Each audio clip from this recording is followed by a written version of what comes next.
I can help you get them.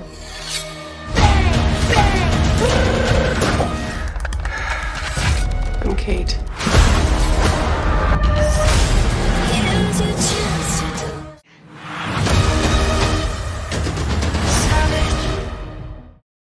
Halo, apa kabar semuanya? Semoga kalian semua sehat.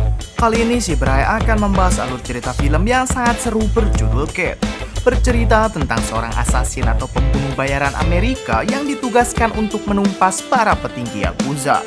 Oke, tidak usah berlama-lama bagaimana alur ceritanya, mari kita saksikan sampai selesai.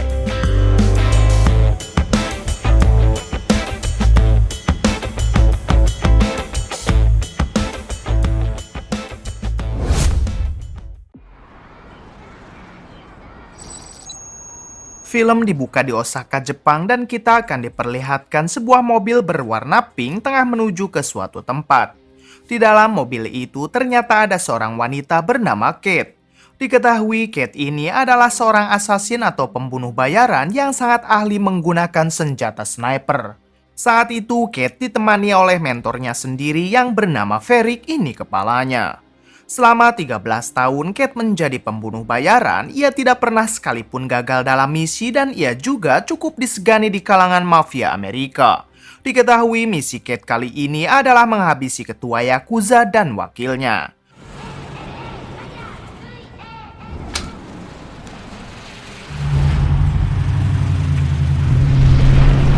Setelah mobil itu sampai di lokasi, Kate turun dan ia langsung dihadapkan dengan dua orang anak buah Yakuza.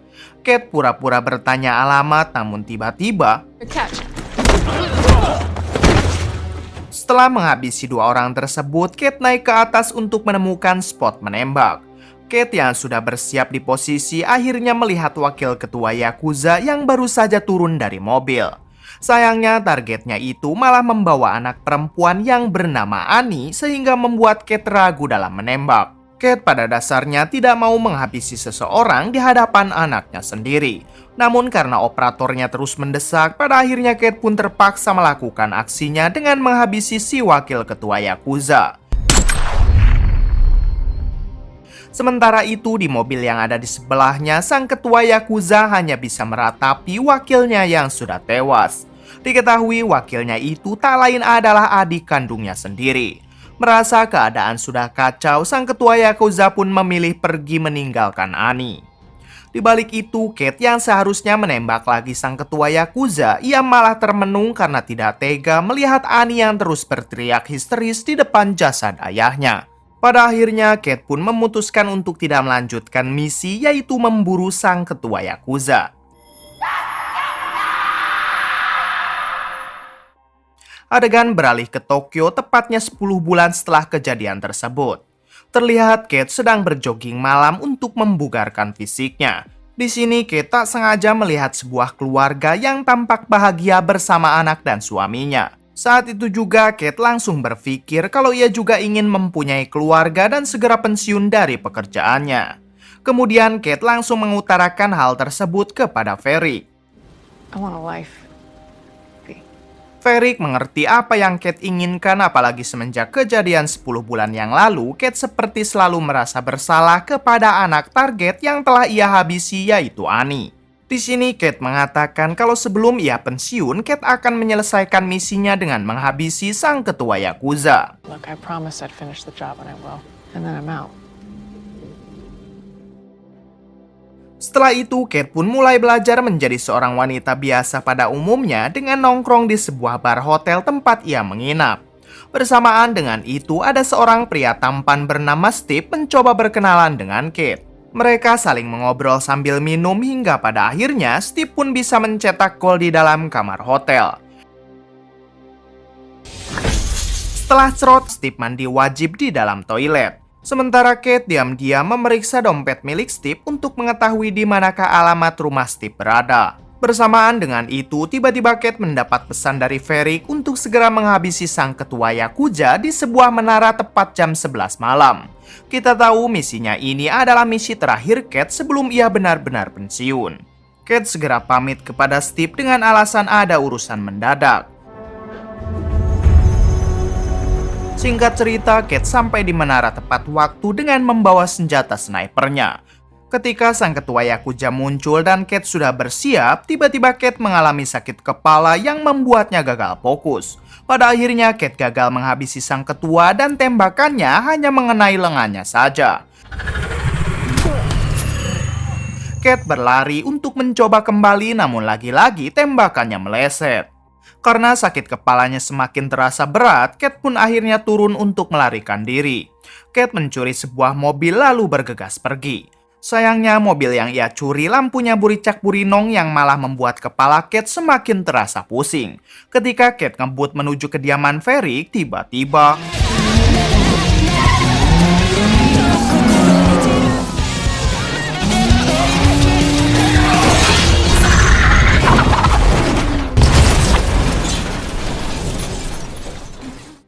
untungnya polisi datang dan segera membawa Kate ke rumah sakit. Adegan berpindah ke masa lalu. Saat itu Kate masih kecil dan ia merupakan seorang anak yatim piatu yang orang tuanya terbunuh.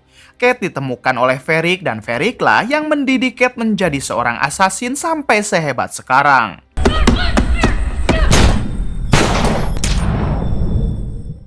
Kembali ke saat ini dan Kate akhirnya sadar dari pingsannya. Dokter yang merawatnya mengatakan kalau Kate telah keracunan zat kimia bernama polonium, yang mana hal itu akan merusak kulit serta organ-organ penting Kate di dalam tubuhnya.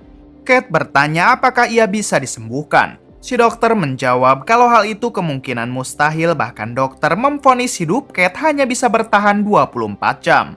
Di sini Kate sadar kalau orang yang telah meracuninya tak lain adalah cinta satu malam Kate, yaitu Steve. Steve sebelumnya memberikan minuman kepada Kate yang pastinya sudah dicampuri dengan polonium. Kate yang masih ingat dengan alamat rumah Steve, ia pun berencana mendatanginya sekarang juga. Kate diam-diam kabur dari sana lalu mencuri sebuah pistol yang dibawa polisi. Kemudian Kate memaksa si dokter memberikan sebuah obat anti nyeri agar ia bisa bertahan walaupun hanya 24 jam. Dengan menggunakan mobil curian, Kate pergi ke rumah Steve.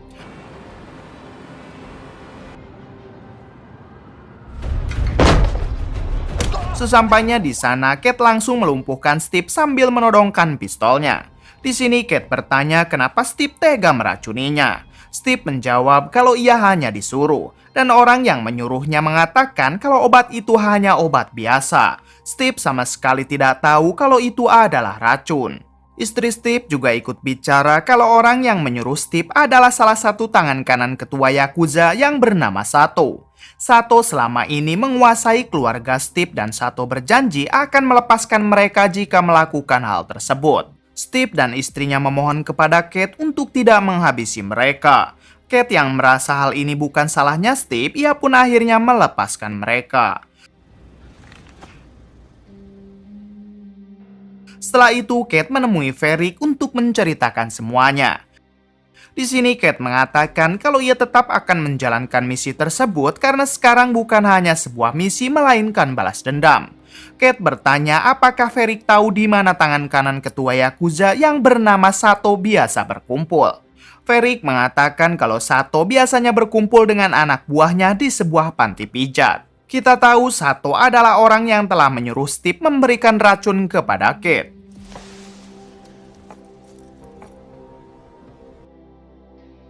Kate kemudian pergi ke Alfamart membeli spons dan senter untuk membuat alat peredam secara manual. Setelah itu, Kate langsung mendatangi panti pijat untuk menemui Sato. Sesampainya di sana, Kate menghabisi satu orang lalu bertanya mana yang bernama Sato. Ternyata orang yang ada di hadapannya ini adalah Sato.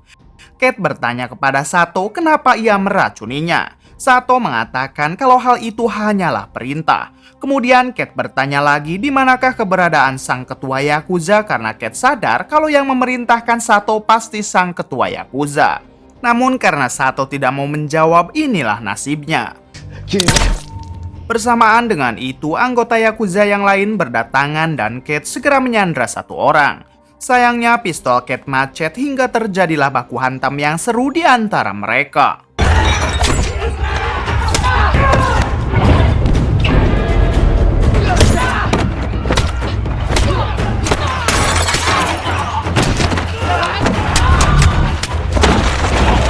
Setelah Kate berhasil menghabisi mereka semua, tiba-tiba datang satu anggota Yakuza yang baru saja dari toilet.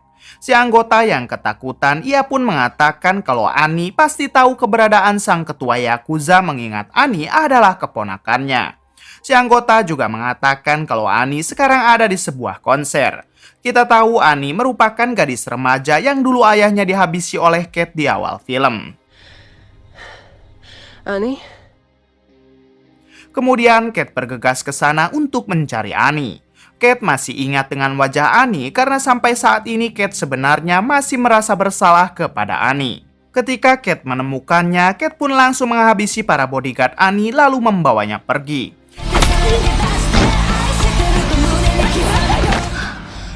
Get up. Di sini Kate bertanya mengenai di manakah keberadaan sang ketua Yakuza. Annie menjawab kalau ia tidak tahu dan biasanya orang yang mengetahuinya adalah penasihat utama sang ketua Yakuza bernama Renji, ini orangnya. Dengan segera Kate menyuruh Annie untuk menghubungi Renji. Setelah tersambung, Kate merebut ponsel Annie lalu mengatakan kalau ia sudah menculik Annie dan Kate meminta Renji untuk segera menemuinya. Setelah itu, Renji pun mengutus anak buah setianya untuk pergi ke sana. Renji juga malah memerintahkan mereka untuk menghabisi Annie dan juga Kate. Apa alasannya kita akan tahu nanti. Singkat waktu, anak buah kepercayaan Renji datang dan berhadapan langsung dengan Kate. Mereka saling mengeluarkan senjata, namun untungnya Kate lebih cepat.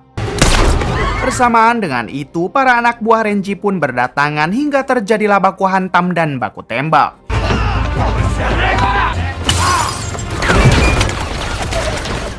Di sisi lain, Annie yang sudah disekap Kate di dalam toilet terus berusaha melepaskan diri. Merasa kalah jumlah, Kate pun akhirnya memutuskan untuk kabur dari tempat tersebut. Sementara itu, Annie berhasil melepaskan diri. Ia keluar dari toilet dan bertemu dengan anak buah Renji. Annie pun begitu lega karena ia akhirnya berhasil selamat. Namun ternyata mereka malah menodongkan senjata kepada Annie. Bersamaan dengan itu, Kate datang dan langsung menghabisi anak buah Renji. Kemudian Kate kabur, namun Annie terus mengikutinya. Kate sempat menyuruh Annie untuk pergi, namun ia tetap ingin ikut bersama Kate. Merasa sudah aman, Kate dan Annie pun duduk bersama untuk beristirahat. Di sini Annie mengatakan kalau ia tahu Kate ingin menghabisi sang ketua Yakuza. Walaupun Annie ini keponakannya, namun ia sudah tidak peduli karena semenjak kematian ayahnya dulu, sang ketua Yakuza tidak lagi memperhatikan Annie. Annie sendiri belum tahu kalau orang yang telah menghabisi ayahnya adalah Kate. Kemudian Annie menjelaskan untuk menemukan sang ketua, mereka harus lebih dulu menemui Renji dan Annie bersedia membawa Kate ke markas Renji. Singkat cerita, Annie masuk ke dalam markas Renji, namun ia hanya bertemu dengan tangan kanan Renji, ini orangnya. Di sini Annie bertanya di manakah Renji sekarang. Si tangan kanan tentu tidak mau menjawabnya, namun tiba-tiba Kate muncul sambil menodongkan senjata. Kate kembali bertanya mengenai di mana Renji. Namun di suatu kesempatan, si tangan kanan berhasil menjatuhkan pistol Kate dan terjadilah baku hantam.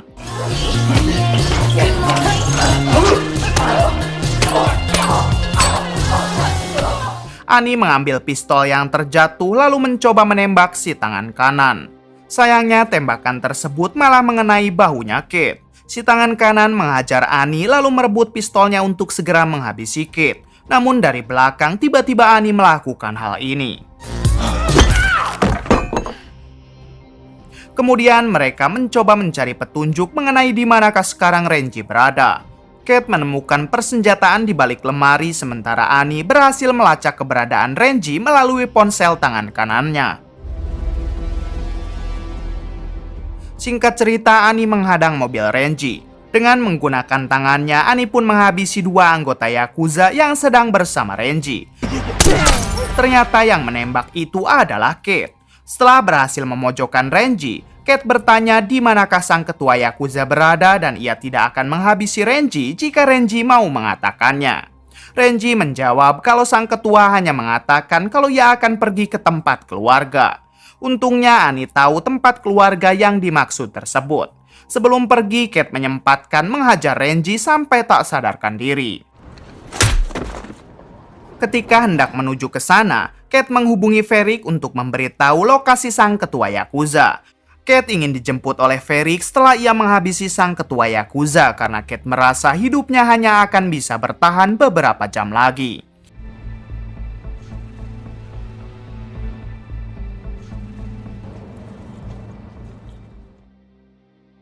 Kate dan Annie kemudian naik taksi hingga akhirnya ia sampai di tujuan. Sebelum masuk ke dalam, Kate meminta Annie untuk segera pergi karena Annie masih muda dan masih bisa hidup normal seperti anak-anak remaja seusianya. Kate meminta Annie untuk melupakan semua kejadian yang telah terjadi pada hari ini. Ketika Kate akan masuk, tiba-tiba tubuhnya melemah sehingga Kate harus kembali menyuntikkan obat anti nyerinya. Pada akhirnya Kate bertemu dengan sang ketua Yakuza. Kate bertanya apakah sang ketua Yakuza masih menyimpan dendam kepada Kate atas kematian adiknya dulu. Sang ketua menjawab kalau ia sudah lama mengikhlaskan adiknya, apalagi ia tahu Kate hanya diperalat. Sang ketua balik bertanya apakah Kate bekerja untuk seseorang bernama Varric. Setelah Kate mengiyahkannya, sang ketua mengatakan kalau Varric adalah partnernya Renji dan ia sekarang tahu Renji telah mengkhianatinya. Sang ketua juga mengatakan kalau ia tidak pernah menyuruh anak buahnya untuk meracuni Kate karena ternyata itu adalah ulah dari Renji atas seizin Varric. Di sini sang ketua menyuruh Kate untuk segera menghabisinya saja karena ia menganggap kalau Renji sudah menang.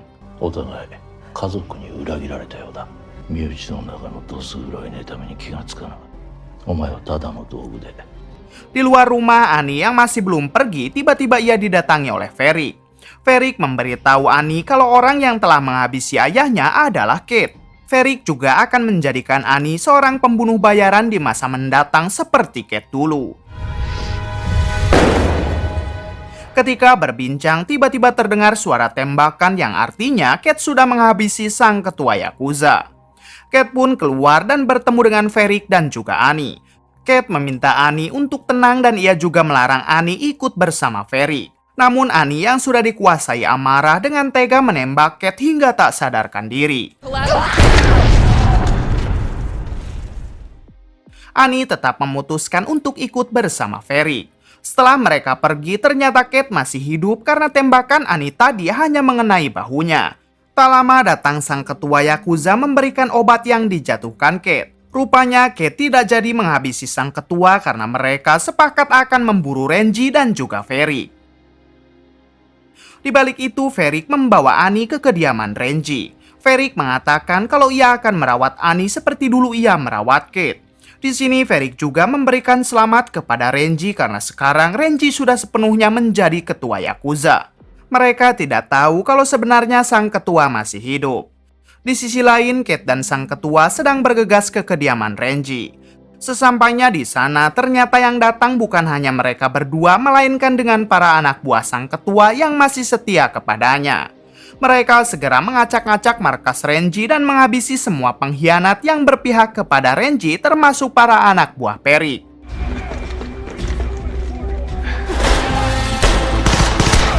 Varric yang menyadari penyerangan tersebut, ia pun menyuruh Renji untuk menyelesaikan masalah ini.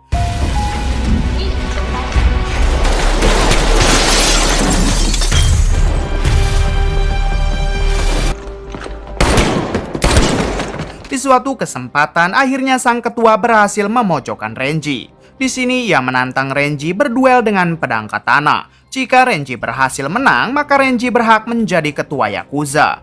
Mendengar hal itu, Renji dibuat senang mengingat ia jauh lebih muda dan kuat ketimbang sang ketua. Namun ternyata sang ketua dapat dengan mudah menghabisi Renji. Di balik itu, Kate terus berjuang mencari Annie dengan melawan para anak buah Varric. Annie sempat tertembak di kakinya, namun ia berhasil bangkit hingga mampu menghabisi semua anak buah Varric.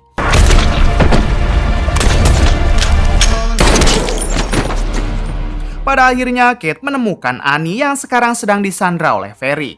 Varric mengatakan kalau ia meminta maaf telah mengkhianati Kate. Namun Kate memang layak dikorbankan sebagai bentuk balas budi kepada Varric karena dulu ia yang merawatnya. Di sini Varric juga memberitahu kalau orang yang dulu menghabisi kedua orang tua Kate adalah Varric. Kemudian mereka saling beradu cepat tembak. Ferry tewas di tempat sementara Kate hanya terkena tembakan di bagian samping perutnya. Setelah itu Annie membawa Kate berjalan keluar. Namun Kate yang merasa tidak akan bisa bertahan, ia pun meminta Annie membaringkannya. Di sini Kate meminta maaf karena dulu telah menghabisi ayah Annie. Annie pun memaafkannya karena Annie tahu kalau Kate hanya diperalat. Sebelum koit, Kate mengatakan kalau sang ketua sudah berjanji kepada Kate akan merawat Annie dan mengurus Annie dengan baik. Tamat. Bagaimana menurut kalian? Kisah yang mungkin dapat kita ambil dari film ini salah satunya adalah jangan mau menjadi assassin.